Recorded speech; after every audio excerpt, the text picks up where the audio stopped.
Teithio dros ei llwybrau a thai meddwl hyd. Tir oedd ein dewinoedd ar gan yn un ar gwynt yr ori.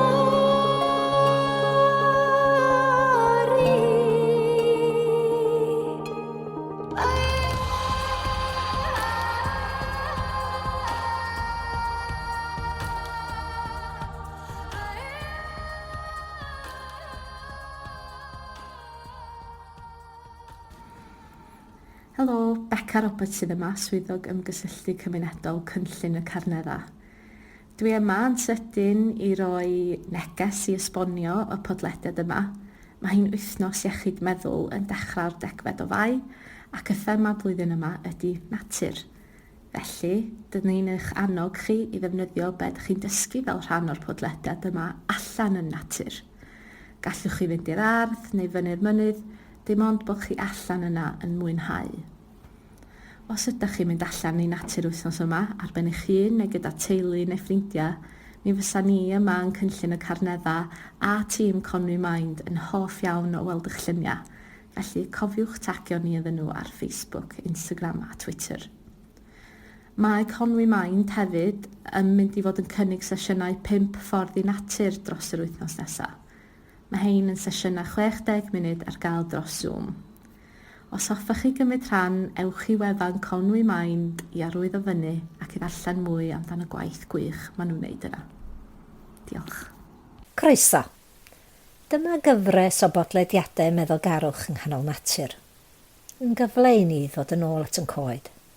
Trwy yn synhwyrau.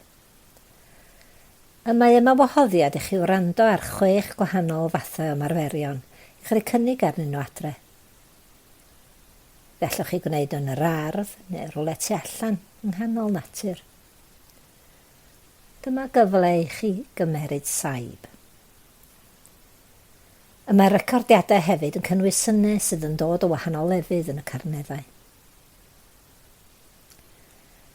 Felly be ydy meddylgarwch? Yn syml iawn, mae meddylgarwch yn ffordd i ni ddod ar sylw tuag at y foment presenol. Mae'n meddyliau'n aml iawn yn brysur iawn.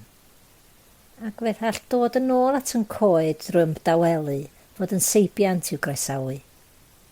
Ac fe all hefyd gefnogi'n lles gyffredinol. Pam felly wneud o yng nghanol natur? Mae natur yn lle hyfryd i ni ymarfer meddylgarwch, gan ein bod ni'n aml iawn yn cysylltu'n naturiol efo'r foment presennol. Mae ein synhwyrau'n aml iawn yn deffro pan byddwn yn treulio amser tu allan. Gellir gwneud pob ymarfer y tu mewn yn edrych allan neu yng nghanol y byd naturiol.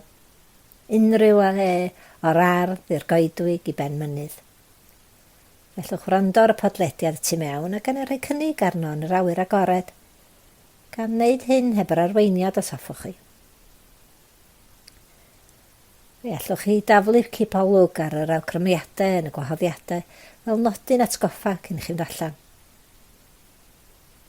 Tu allan, gall rhywbeth i eistedd arno fod yn ddefnyddiol i'ch amddiffyn rhag yr oerfel na glypter. Felly dyma eich gwahodd i gymryd saib. I sylwi. I roi amser i chi eich hun i fod efo chi eich hun am chydig. I ddod yn ôl at eich coed. Mwynhewch.